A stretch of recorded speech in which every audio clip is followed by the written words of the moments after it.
Hey guys, welcome to my YouTube channel, Dear Pre. Subscribe to my channel and hit the bell icon to get all notifications. Do like, comment, share and save the video. Friends, आज की video में हम BSc third semester physical chemistry के important questions करने वाले हैं for MDU Rohtak, IGU Meerpur, CBLU Bhiwani and KU के और अदर यूनिवर्सिटीज के लिए which are important for 2023 exams. तो क्वेश्चंस बताने से पहले मैं क्या बता रही हूँ, एग्जाम का पैटर्न क्या होगा। एग्जाम में 4 सेक्शन में क्वेश्चंस पूछे जाते हैं, चारों सेक्शन में दो क्वेश्चन आते हैं, दो क्वेश्चन में से एक करना होता है आपको। और उसके अलावा जो फर्स्ट क्वेश्चन होता है उसमें वेरी शॉर्ट आंसर क्वेश्चन पूछे जाते हैं। तो यहाँ पे सेक्शन ए और बी में थर्मोडाइनेमिक्स से क्वेश्चन आएंगे और सेक्शन सी में क्वेश्चन कहाँ से आएगा, केमिकल इक्विलिब्रियम से। एंड सेक्शन डी में क्वेश्चन आएगा डिस्ट्रीब्यूशन लॉ से। तो सेक्शन ए के मोस्ट इम्पोर्टेंट क्वेश्चंस क्या क्या होते हैं। Explain heat capacity with derivation. Heat capacity अगर पूछी जाएगी तो उसके साथ उसका डेरिवेशन भी करना पड़ेगा।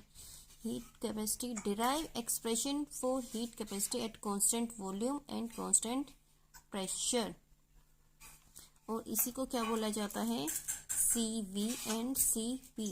इसके अलावा ये भी पूछा जाता है कि what is the relation between CP and CV। Joule Thomson effect भी 3 नंबर में पूछा जाता है। हीट कैपेसिटी का क्वेश्चन भी हो गया हमारा 3 नंबर का। इसके अलावा इंटेंसिव एंड एक्सटेंसिव प्रॉपर्टीज को भी 3 नंबर में ही पूछा जाता है।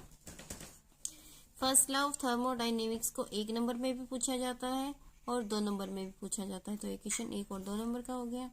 इसके अलावा डिफाइन इन्वर्जन टेम्परेचर, ये क्या है, वेरी शॉर्ट आंसर क्वेश्चन है।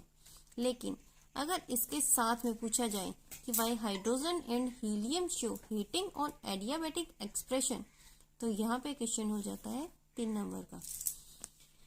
इसके अलावा एक क्वेश्चन जो हर साल पूछा जाता है वो क्या है, आइडियल गैसेस में म्यू की वैल्यू 0 क्यों होती है। 2 नंबर का क्वेश्चन है और अच्छे से पढ़ के जाना है। State function and path function को 1-1 नंबर में पूछा जाता है। तो यहाँ पे भी ये क्वेश्चन हो गया 2 नंबर का। सेक्शन ए में आपको ये सारे क्वेश्चंस बहुत अच्छे से पढ़ के जाना है जिससे कि आपका सेक्शन ए क्लियर हो जाता है। अब हम देखते हैं सेक्शन बी में कौन कौन से इम्पोर्टेंट क्वेश्चंस हैं। तो सेक्शन बी के क्वेश्चंस हैं, सबसे पहला तो क्वेश्चन ये है, ये हर साल आता है, दोनों में से एक तो पक्का आएगा, PV raise to gamma equals to constant या फिर TV raise to gamma -1 equals to constant. इन दोनों में से एक पक्का आएगा 3 नंबर में। नेक्स्ट क्वेश्चन क्या है, किरचॉफ इक्वेशन आती है, इसकी डेफिनेशन भी आपको याद करनी पड़ेगी अच्छे से और उसके साथ साथ डेरिवेशन भी करना पड़ेगा। ये भी 3 नंबर का क्वेश्चन है। Next question is derive an expression for the work done during isothermal reversible expansion of an ideal gas. ये भी क्वेश्चन हमारा 3 नंबर का है और एक्सप्रेशन पक्का पूछा जाता है। 200% चांसेस हैं, या तो आइसोथर्मल का पूछ लेंगे या फिर एडियाबैटिक का पूछ लेंगे। रिवर्सिबल का भी पूछ सकते हैं, इरिवर्सिबल का भी पूछ सकते हैं।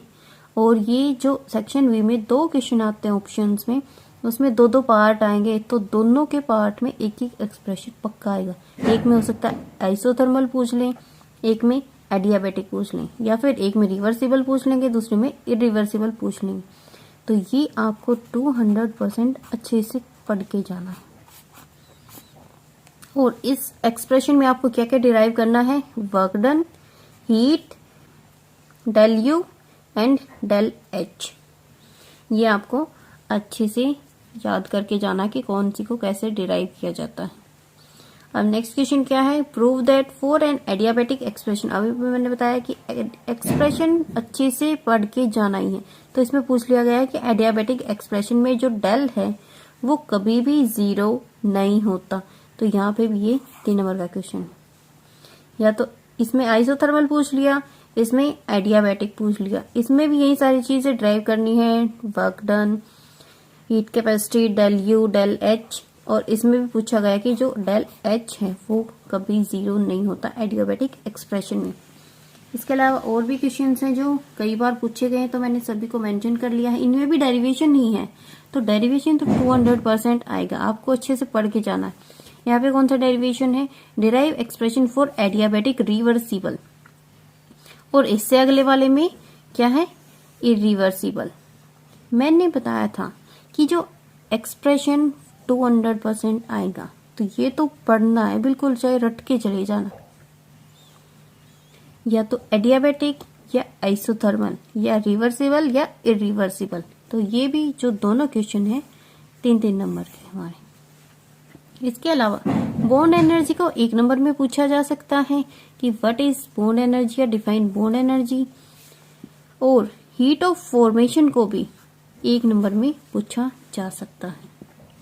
न्यूमेरिकल भी आने के इस सेक्शन से चांसेस हैं, तो न्यूमेरिकल क्या से आएगा 3 नंबर का। न्यूमेरिकल में क्या आ सकता है, न्यूमेरिकल में हीट ऑफ फॉर्मेशन को कैलकुलेट करना पूछ सकते हैं, या फिर बॉन्ड एनर्जी को कैसे कैलकुलेट किया जा सकता है, ये सारी चीजें पूछी जा सकती हैं, या फिर वर्क डन निकालना पूछ सकते हैं कि इसमें कितना वर्क डन है। तो सेक्शन बी हमारा हो गया। सेक्शन बी में क्या क्या अच्छे से याद करके जाना है, एक तो एक्सप्रेशन चारों पढ़ने हैं, आइसोथर्मल, एडियाबेटिक, रिवर्सिबल भी और इरिवर्सिबल भी, ये आपको अच्छे से पढ़ के जाने हैं, ठीक है। उसके अलावा मैंने बता दिया था कि पीवी रेज टू कांस्टेंट है, वो भी आपको अच्छे से पढ़ना है। किरचॉफ इक्वेशन भी पढ़नी है। किरचॉफ इक्वेशन के अलावा किरचॉफ इक्वेशन का डेरिवेशन भी करना है। यही चीजें आएंगे इसमें, इस सेक्शन में तो और कुछ नहीं है। अब हम देखते हैं सेक्शन सी में क्या क्या इंपॉर्टेंट है। तो सेक्शन सी में जो मोस्ट इम्पोर्टेंट क्वेश्चन है वो हमारा ली चैटलियर प्रिंसिपल है, हर साल आता है, 200% लिखिए। इसके साथ साथ इसकी एप्लीकेशंस भी पूछी जाती है, या तो वैसे पूछ लेंगे कि इसके एप्लीकेशंस बताओ कौन कौन सी है, या फिर ऐसे बोल देंगे कि किसी एक एप्लीकेशन को अच्छे से एक्सप्लेन करो। तो ये क्वेश्चन भी 3 या 4 नंबर में हर साल पूछा जाता है। Next question is Clausius Clapeyron equation, इसके साथ साथ भी इसकी एप्लीकेशन पूछी जाती है, तो ये नंबर भी हमारा 3 नंबर का क्वेश्चन है। इसके अलावा जो वान हूफ आइसोकोर होता है, वान हूफ इक्वेशन होती है, उसको भी डिराइव करना पूछा जाता है कि डिराइव वान हूफ इक्वेशन। इसके अलावा इस सेक्शन में भी न्यूमेरिकल आता है, हर साल आता है। Thermodynamic derivation of law of chemical equilibrium, 5th question हमारा क्या हो जाता है, thermodynamic.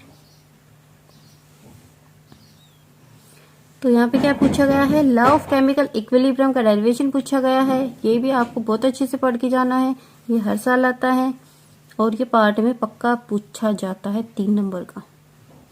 How is standard fee energy, standard fee energy भी हर साल आता है, ये भी आपको अच्छे से पढ़ जाना है। How is standard fee energy change, इसको हम क्या बोलते हैं, डेल जी नोट, ये आपको बिल्कुल बहुत अच्छे से पढ़ के जाना है। और इसके साथ साथ जो इसका इक्विलिब्रियम कांस्टेंट होता है Kp and Kc at constant pressure and constant temperature, दोनों को, इनके बीच का रिलेशन को अच्छे से पढ़ के जाना है। तो सेक्शन सी में हमें क्या पढ़ना है, Le Chatelier principle, Clausius Clapeyron equation, van Hoff equation, इसके साथ एक न्यूमेरिकल आएगा, थर्मोडायनेमिक डेरिवेशन भी आ सकता है, एंड स्टैंडर्ड फी एनर्जी। इन 6 में से 4 तो 100% आएंगे। इसके अलावा और कुछ नहीं आएगा। तो सेक्शन डी में देख लेते हैं क्या क्या है। नर्नेस्ट डिस्ट्रीब्यूशन लॉ, इसके साथ साथ इसकी कंडीशंस भी आती हैं और एप्लीकेशंस भी आती हैं। नर्नेस्ट डिस्ट्रीब्यूशन लॉ भी 200% सेक्शन डी में आएगा। ये 3 नंबर में भी आ सकता है और 4 नंबर में भी आ सकता है। इसके साथ साथ अगर कंडीशन पूछेंगे तो भी 3 नंबर का क्वेश्चन आता है, और कंडीशन और एप्लीकेशन दोनों पूछ लेंगे तो 4 नंबर का हो जाएगा। अगर ओनली एप्लीकेशन और इसकी डेफिनेशन पूछेंगे तो 3 नंबर में आएगा। तो ये 3 या 4 नंबर में पक्का आएगा। How Nernst distribution law is used in determination of hydrolysis constant. अब इसी के बेस पे क्या पूछ लिया गया है कि इसको हाइड्रोलिसिस कांस्टेंट को डिटरमाइन करने के लिए कैसे यूज किया जाता है, किसके लिए, एनिलीन हाइड्रोक्लोराइड। और ये क्वेश्चन भी हर साल आया है और 3 नंबर में आया। तो यहाँ से एक क्वेश्चन ये हो गया, एक क्वेश्चन ये हो गया। बाकी की जो दूसरे सेक्शन में आएंगे, मीन्स सेक्शन डी में 2 क्वेश्चन आएंगे, एक क्वेश्चन के 2 पार्ट हो गए। नेक्स्ट क्वेश्चन के जो 2 पार्ट है वो क्या हैं, ये दोनों आएंगे। नेक्स्ट डिस्ट्रीब्यूशन ला हो गया। इसके साथ साथ जो मॉडिफाइड एक्सप्रेशन होता है वो भी आपको पढ़ के जाना है, या तो ये पूछा जाएगा या ये पूछा जाएगा, दोनों में से 200% आएगा ही आएगा। और नेक्स्ट जो क्वेश्चन है कि multi step extraction is more economical then single step extraction, ये भी हर साल रिपीटेड आता ही आता है। 3 नंबर में आएगा, 3 या 2 नंबर में तो पक्का आएगा। इसका आपको डेरिवेशन भी करके जाना है। इन दोनों में से एक हो गया, उसके अलावा एक ये हो गया कि इसको डिटरमाइन करो हाइड्रोलिसिस कांस्टेंट को। उसके अलावा मल्टी स्टेप एक्सट्रैक्शन हो गया। लास्ट जो पार्ट बच गया उसमें क्या आएगा, हमारा न्यूमेरिकल आएगा। न्यूमेरिकल भी यहाँ से 3 या 2 नंबर का पक्का आता है। तो सेक्शन डी हो गया हमारा। तो जो क्वेश्चंस मैंने आज वीडियो में बताए हैं कि सेक्शन ए, बी, सी और डी में कौन कौन से क्वेश्चंस आएंगे, आपको सिर्फ यही क्वेश्चंस पढ़ के जाना है। अगर आप मेरे बताए हुए क्वेश्चंस करके जाते हो तो आप एग्जाम में टॉप कर सकते हो। और मैंने 1 नंबर में भी बता दिया, 1 नंबर में भी कौन कौन से क्वेश्चन आएंगे। इनमें से डेफिनेशंस आ सकती हैं, जैसे कि पूछ लेंगे वन एनर्जी क्या होती है, हीट ऑफ फॉर्मेशन क्या होती है, या फिर define state function and path function. ये सारे एक नंबर में क्वेश्चन आ सकते हैं। और बाकी 2-2, 3-3 या 4 नंबर में जो पार्ट्स में पूछे जाते हैं ये सारे क्वेश्चंस मैंने बता दिए हैं। तो आज की वीडियो में इतना ही। नेक्स्ट वीडियो में मैं ऑर्गेनिक केमिस्ट्री के बताऊंगी कि वहाँ पे कौन कौन से मोस्ट इम्पोर्टेंट क्वेश्चंस हैं। अगर आपको वीडियो अच्छी लगे तो लाइक, कमेंट, शेयर और सब्सक्राइब करना ना भूलना। Thank you.